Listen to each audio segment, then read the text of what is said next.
유시민 그 작가가 생각보다 정치를 길게 업으로 했다고 생각하시는 분들이 있는데 제가 헤아려 보니까 국회의원 5년 한 거고요. 그러니까 한 번 짧게 하고 한 번 4년 채워서 한 거고 장관 1년 5개월 그리고 나중에 이제 금방 이제 은퇴를 했기 때문에 생각보다 업으로서의 정치 그 이력은 짧은 것 같다 이런 생각이 좀 드는 거고 제가 이제 본인이 쓴 글을 보니까 본인의 정치 그런 도전을 스스로가 실패라고 생각을 하는 것 같더라고요. 제가 저서에 보니까 이런 내용이 담겨 있던데 내가 옳다고 믿는 바에 따라 나름대로 최선을 다했습니다. 비록 능력과 자세가 그 일을 감당할 수 없어서 실패하고 정치를 떠났지만 후회할 일은 없습니다라고 했으니까 기본적으로 실패라는 단어를 쓰고 있거든요. 근데 보면 그 아까 정치인으로 소개를 해도 된다고 말씀을 하셨던 게 여전히 그 이후에도 본인의 말로써 글로써 정치에는 계속 영향을 끼치고 있지 않습니까? 아니 뭐 정치인이 아니라고 하지만 사실상 어떤 중요한 국면에서 지금 이 진보 진영의 어떤 가장 큰 스피커로서 그리고 권위를 가진 스피커로서 역할을 했기 때문에 정치인이 아니라고 하는 거는 이제 본인의 희망 사항인 거고 대부분의 사람들은 그러니까 정치인을 안 하지 그러니까 아주 그냥 좋게 말하면 정치 고관여자쯤 되겠죠. 여하튼 대부분의 사람들은 여권에 속한 여권의 이론가 정도로 인식을 합니다. 그래서 네. 정치인이 아니라는 생각은 이제 그 유시민 작가의 이야기고 어쩌면 작가라는 표현을 쓰는 것 자체가 본인이 작가라고 하잖아요. 나는 정치인이고 싶지 않아 하고 작가라고 얘기를 자기 하는데 규정을. 본인이 쓰시는 그러니까 가끔 책도 좋은 거 내시고 하지만 본인이 하는 말이나 어떤 정치적 국면에서 필요하면 상대방을 향해서 심한 말이나 어떤 이런 말들도 하잖아요. 그런 것 자체가 나는 정치인이 아니다라고 말하기에는 좀 부적절하지 않았나. 그래서 제가 보기엔 뭐 국민들의 대부분은 유시민 작가를 현실 정치인은 아니더라도 그 뭐 이쪽 진영의 이론가, 맞아요. 빅스피커 이 정도로는 네. 보기 때문에 정치인이 아니라는 말은 좀 적절하지 않은 것 같습니다. 제가 보기에는. 그리고 어쨌든 간에 그 이론가라는 표현까지 써주셨는데 그 다시 우리 초두했던 얘기 조금만 더 해보면은 근데 유시민 작가가 사실은 본인이 이제 지지자들 상대로 이런저런 의견을 제시했을 때 대체로 그 방향성이 어긋난 적은 또 많지 않았기 때문에 이번 일을 스스로가 약간 당혹해할 수도 있다 이런 생각도 개인적으로 들긴 들거든요. 글쎄요, 유시민 작가 지금 무슨 생각이실지 그 이후에 지금 반응 내놓은 건 없으시잖아요. 네.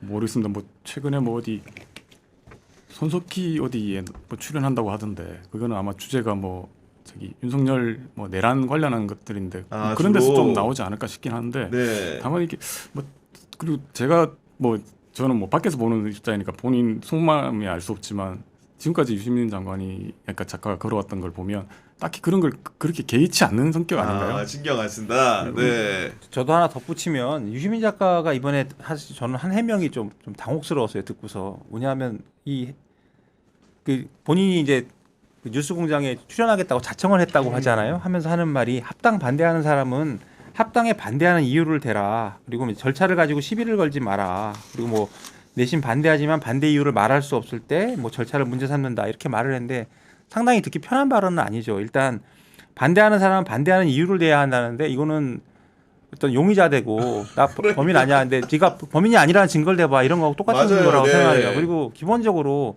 정청래 대표의 어떤 합당 제안 과정과 절차 뭐 이런 거에 대한 어떤 이건 정청래 대표가 분명히 좀 이 과정에서 잘못을 한 것은 맞잖아요. 그러면 이렇게 느닷없는 제안을 했으면 여기에 대해서 충분히 설명을 해야 됩니다. 그래야 납득을 하죠. 시비를 걸고 싶은 사람한테야 뭐 빌미를 주겠지만 이해하고 싶은 사람들도 있을 거 아니에요. 그럼 네. 이해를 위해서라도 이게 왜 나왔고 하는 걸 구구구구 절절 설명을 하는 게 우선입니다. 근데 그게 아니라 반대하는 이유를 대라고 하는 거는 이건 선호가 좀 바뀐 게 아닌가. 일단 이런 생각을 했고요.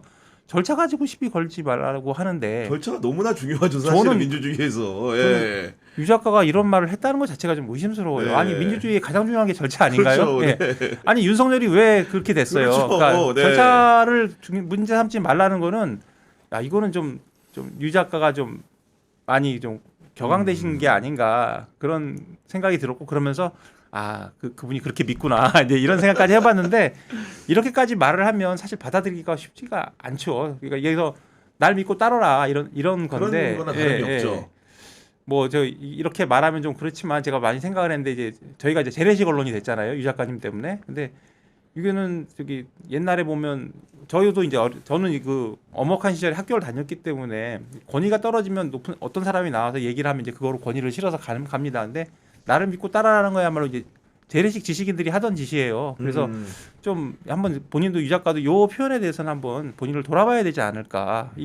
이거는 사실 이걸 듣는 사람들을 바보로 보는 그러니까요. 약간 그런 느낌을 받았어요, 저는. 그리고 저도 뭐 매일 이렇게 그 방송을 하는 사람 입장에서 시청자들이나 뭐 당원이나 지지자들 정치를 이제 관찰하시는 분들의 지적 수준이라는 게 사실은 굉장히 많이 그 올라와가지고 더 이상 이렇게 누구를 계몽의 대상으로 생각을 하고 이렇게 말을 꺼냈다가는 오히려 크게 혼나는 경우들이 많습니다. 계몽을 할 네. 수 있죠. 하는데 네. 계몽을 하기 위해서는 충분한 설명이 필요한 거예요. 제가 말씀드리고 싶은 건 왜 이렇게 됐는지에 대해서 나를 납득시켜봐. 이런 게 필요하잖아요. 근데 납득은 안 시키고 왜 네가 납득 못하는지 설명해봐. 이런 식으로 하는 정확한 거는 지적이네요. 네. 되게 좀 앞뒤 선호가 많이 바뀐 거죠. 그러니까 이제 음. 그런 걸 보면서 이거는 좀 유시민 작가답지 않다. 뭐 그런 생각이 들었고요. 그래서 지금 이런 상황이 온 게 아닌가. 이제 좀 너무 좀 이게 뭐 정치적으로 보면 이 친문, 그러니까 이 민주당의 어떤 당원들 구성이 바뀐 것도 있지만 저같이 그냥 일반인들 보기에는 이건 거부감이 드는 발언이 분명했던 것 같아요. 저는. 어쨌든 간에 유시민 작가가 공론장에서 말을 할 수 있었던 그 배경을 제공한 사람은 바로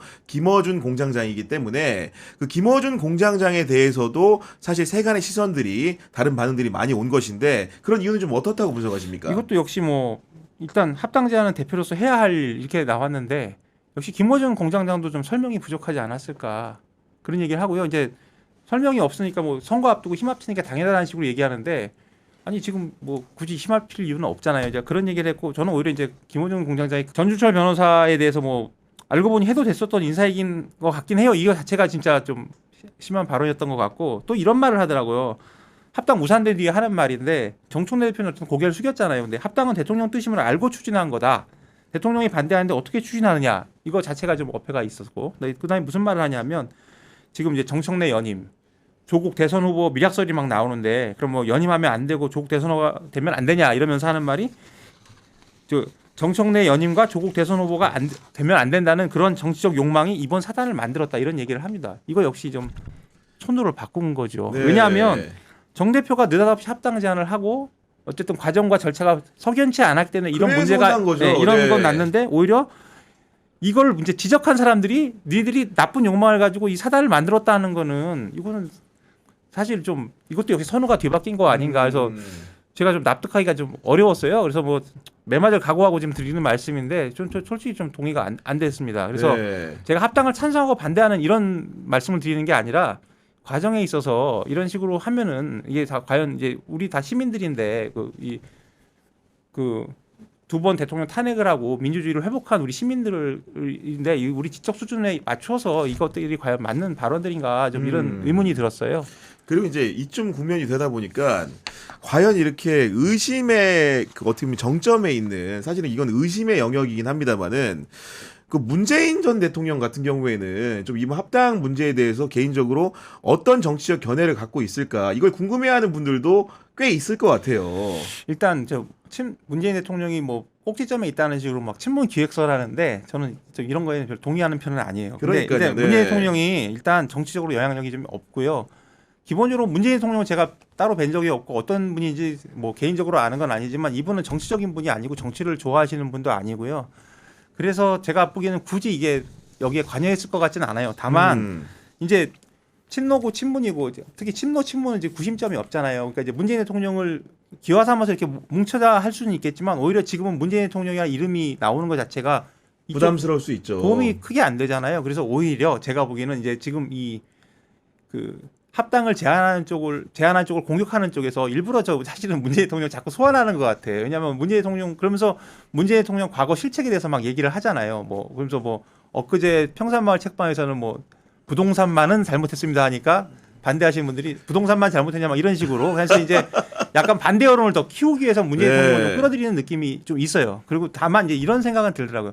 문재인 대통령도 저희 김가수 선생님이 방송 나와서 하신 거 제가 봤는데 좀 자중이란 표현은 좀 그렇고요. 지금은 좀 잊혀지고 싶다고 하셨으니까 많이 이렇게 오픈이 안 되는 게 문재인 대통령한테 좋지 않을까 하는 생각을 해봐요. 그래서 제가 누가 이제 평산마을 책방 얘기하길래 들어가서 봤는데 댓글이 너무 흉악해요. 흉악하더라고요. 흉악하고 이게 보수 진영의 댓글이 아니라 맞아요. 이건 네. 진보 진영의 댓글이에요. 그렇습니다. 그래서 너무 흉악한 거예요. 그래서 이거 이렇게까지 하면서 대통령을 이렇게 할 필요가 있나 이런 좀 생각이 들었어요. 그래서 좀 그 문재인 대통령에 대한 민심이 얼마나 안 좋은지 이런 걸 좀 알 수가 있었고 여기서 또 하나 덧붙이자면 조국 대표가 그래서 또 의문의 일패인 게 사람들이 이번 국면을 보면서 문재인 등 뒤에 조국 등 뒤에 문재인이 보여요. 이런 식으로 지금 막 만들어가는 상상의 나래인 건데 프레임들이 예, 있거든요. 예. 그럼 사실 문재인 대통령이 나중에 재평가될지 이런 건 알 수 없으나 지금 상황에선 조국 대표한테 좋지 않죠. 그래서 문재인 대통령은 본인 의지에 상관없이 불려 나와 있는 것 같고 다만 여론이 좋지 않다. 이거는 좀 문재인 대통령 그 이쪽에서도 알아야 되지 않을까 네. 이렇게 생각을 합니다.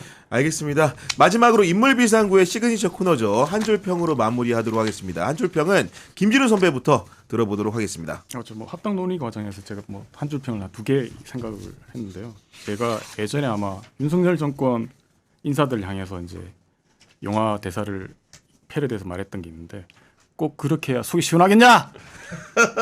이번 논란이 벌어진 여건에 좀 들려주고 싶은 생각이 들고요. 그리고 이제 제가 이제 한 줄 논평도 이거 원체 많이 쓰다 보니까 이게 과거에 했는지 안 했는지 기억이 안 나가지고 한번 좀 훑어봤더니 눈에 띄는 게 이용욱 기자가 말을 했던 게 중에 국정효자손이라는 게 있더라고요. 아, 국정효자손. 네, 그게 아마 정청래 지도부에 대해서 바랬던 것 같은데 그 말대로 이제 국민 가려운 데를 이렇게 시원하게 긁어주는 국정효자손이 돼주십시오.